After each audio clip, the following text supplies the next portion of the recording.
Right, we're here with the Pompey Puncher, also known as Da Bomb, Mark Chamberlain, here in Southampton. Now, how does a Portsmouth boy like you end up here in Southampton doing your boxing? I'm not too sure really. I just ended up training over here with Wayne and then went from there really. So when you come across every evening, do you have to sort of go through any sort of passport control on the border or anything like that? No, you do need to get your passport out though every now and then. But no, normally get stuck in a bit of traffic and that. It takes about an hour to get over here. But yeah, it's alright. So you do it after work, so what are you working from, like 8 till 4, 9 till 5? In by 7, gone by 11. Really? Was that plastering, you say? Yeah, plastering. Does the sort of boxing work combination work for you quite well, or is it quite tiring, or how's it all fit in? Yeah, no, it works really well with what I do, because obviously I get early days, I get time to train, running before work. Yeah, it just works fine. Now then, you're 2-0 as a lightweight pro. Now, so far, the punters who have been to watch you box have been treated to about 90 seconds and maybe a little bit more over 2 fights. So when are we going to start seeing a bit more of you? I don't know, to be honest. Obviously, I want a bit of a test, but it's only early. Obviously, I'm only 20 years old. I've got a lot to learn. Obviously, I'm out again on July the 13th. So hopefully it's a bit more of a test. Might get to see 3 or 4 rounds. Who knows? Are you a naturally big puncher, or is it flattering to deceive because, like you say, you need a bit more of a test? So which is which? Is it the opponents, or is it you're a massive puncher? To be honest, from like amateur days and now, I have been known to hit hard, but it's not all about hitting hard. Obviously, I can box. I won 3 national titles. I proved I can box and I proved I can punch. So it's just all a matter of time, really. Early stoppages are obviously great, but have you come out of there both times maybe feeling a bit disappointed you haven't got a bit longer to show what you're about? Yeah, I was a bit disappointed with my debut because obviously I got a lot of people up. But it's like your main one, you only have one debut, and it was like 39 seconds. But you can't moan. A win's a win, and it is what it is. Anyone hit you back yet? I think he clipped me on the side of the head. I can't remember. When you're in there, it's just completely different. You don't know. Tell me a bit of your boxing story. Obviously you're quite a decorated amateur.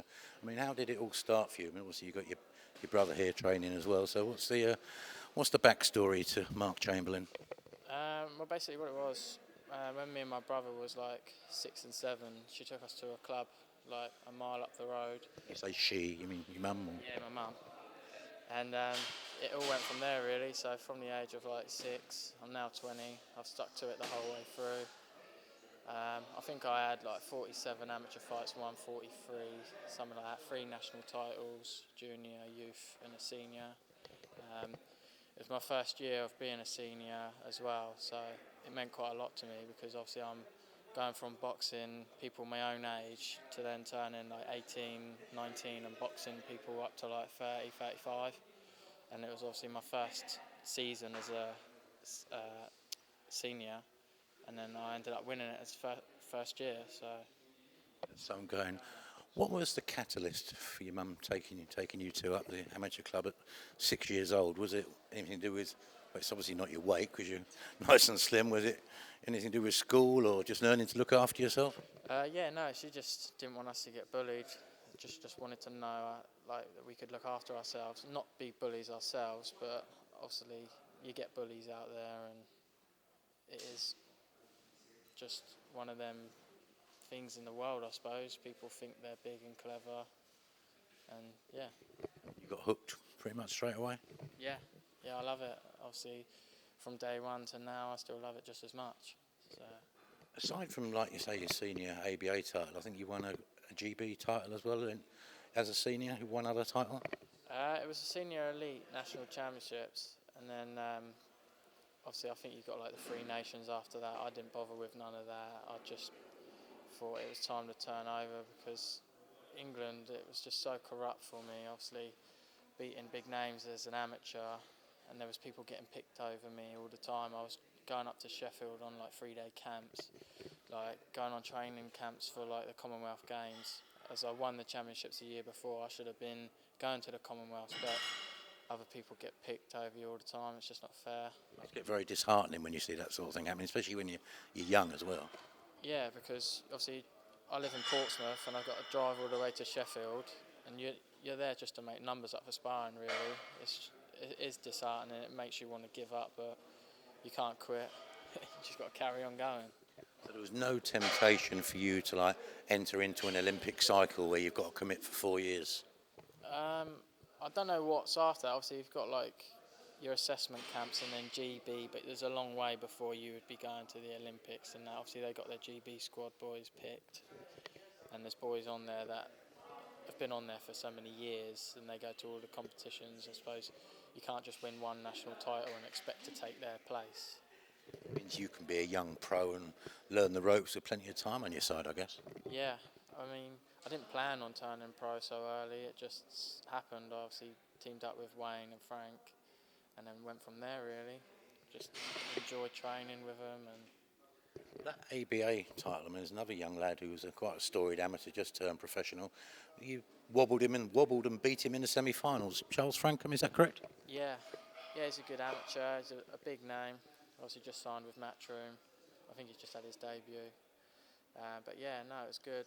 I think we knew the fight was going to happen from a couple of years back, and we met in the semi-finals of the senior elites, and there was no dodging each other, so it was good. Was it a convincing win in the end? Yeah, I beat him unanimous. I think it was a bit of a shock, but obviously they're great people, and we all respect each other. Once you have your belt, you get out, shake hands, and that's it. You're mates, I suppose. Now then, something I was told earlier on, your brother, Jamie, is it? He's obviously a boxer. He's, 1-0? Is that correct? 1 or 2 fights so far? 1 fight. When you were going through the juniors together, was it right, but if he lost a fight, then you came up behind and then beat the fella up next time for him on his behalf? I did. Yeah, when I was a senior, I can't remember the name of the lad I boxed, but Jamie boxed him a few years back, I think, and lost on a split, something silly like that, and I beat him unanimous. But younger brother had to come and help him out. So everyone he's lost to, you've come up behind and sort of extracted some revenge. Yeah, can't take it away from him. Obviously, it's just been a bit of bad luck for Jamie. He's never really been entered into a championship, because every time there's one that come up, he's either on holiday, got an injury, or we're both the same weight and we have to toss a coin to who's going in the championships, because we'd never fight each other. So He's still the same weight now? yeah, still the same weight now. So just scenario point, you both sort of make similar sort of progress. You've had 2, he's had 1. Further down the line, the Southern Area Council mandate the 2 of you for the Southern Area title, or the English title, the British title. At what point do you ever get tempted to say, well, go on then? Or does Mum have final say on that? Nah, we would never fight each other. You can't. We're brothers. Obviously, there is people out there that probably have, but nah, it would never happen for us. You spar each other? Yeah, we spar each other and sort our differences out in the ring. Gets a bit out of control sometimes, but it's good fun. Does it ever get to the point where, you know, thinks it's got a little bit leery and it sort of, the mood goes home with you, or is it always finished once you come out of the ring? Nah, we have sparred, and it's never really, well, it never gets took home. It just stays in the ring, I suppose. Are you too competitive in everything you do, though? Yeah, neither of us would back down. Sometimes, like at our old club, Dad would have to get in, or they'd tell us to calm down. But yeah. Are you both similar sort of characters, or is one of you sort of like, are you the spiky one and he's more laid back, or how does it work? I don't really know, to be honest. He is quiet, but I'm quiet. Get a little bit camera shy. Right, and you can't be camera shy for too much longer, because, was it July the 9th, you're on a massive, 13th, sorry, yeah, on a massive show at the O2 Arena in London. What are your expectations in terms of what you're going to get on the night, opponent-wise and roundage and that sort of thing? Hopefully I do 4 rounds. I don't want someone to curl up in a ball in 30 seconds, because obviously you're training hard for like 8-9 weeks, and then for someone to curl up in a ball after 30 seconds, I want someone that's going to take a dig and give me one back. But like I said, you can't moan. A win is a win. But yeah, hopefully someone out there would test me a little bit. It's a great venue for you to perform at, and you've done, I think, this Brentwood for your debut, and then obviously you travelled up to Leicester for your band of supporters. Sort of Greenwich in London is going to be maybe a little bit easier for them. Yeah, obviously Leicester was my last one. It was a few miles away. Obviously, like with ticket sales and that, Frank's been trying to get me in a bit closer to home. Obviously, sell more tickets, get more people, and it's a bit more local. It's only like 65 miles up the road, something like that. So yeah, it's pretty close to home. It's a massive venue. I wouldn't have thought I would have been boxing in my third professional fight. It's just a dream come true, really. Are you a boxing fan, as a rule? Yeah, I watch all the boxing. I'm not really interested in football or nothing like that. It's just boxing, really. Always has been. You've dropped yourself in it now, because I'm going to throw a few fights at you to get your expert analysis on. Warrington Galahad. Yeah, it's a good fight. Evenly matched. Well, they both like 28 and I think, something like that. Yeah, it'd be a tough one. It's a hard one to call. If I had to pick someone last minute, I would say Josh Warrington. But yeah, no, he is the Leeds Warrior. He proved that against Frampton.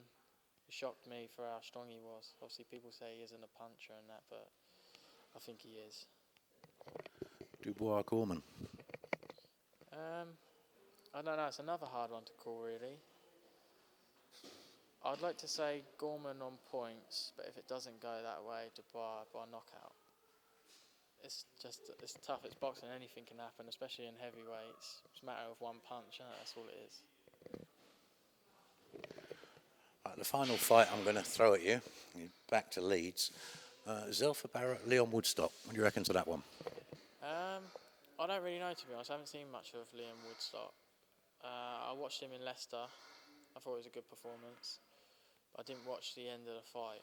I just sort of watched the first half, because obviously I'd just had my fight and I was walking around speaking to everyone. But yeah, no, from what I see of him, it was a good performance, but I couldn't call that one, I suppose. Stuff. Now, finally, I mean, what are your sort of hopes and aspirations for? I mean, we've got the rest of this season, if you like, and then the new one kicking off in September. Well, where do you hope to be, this time next year? I'm not too sure, to be honest. Obviously, I want to be as active as I can and get as many fights in as I can.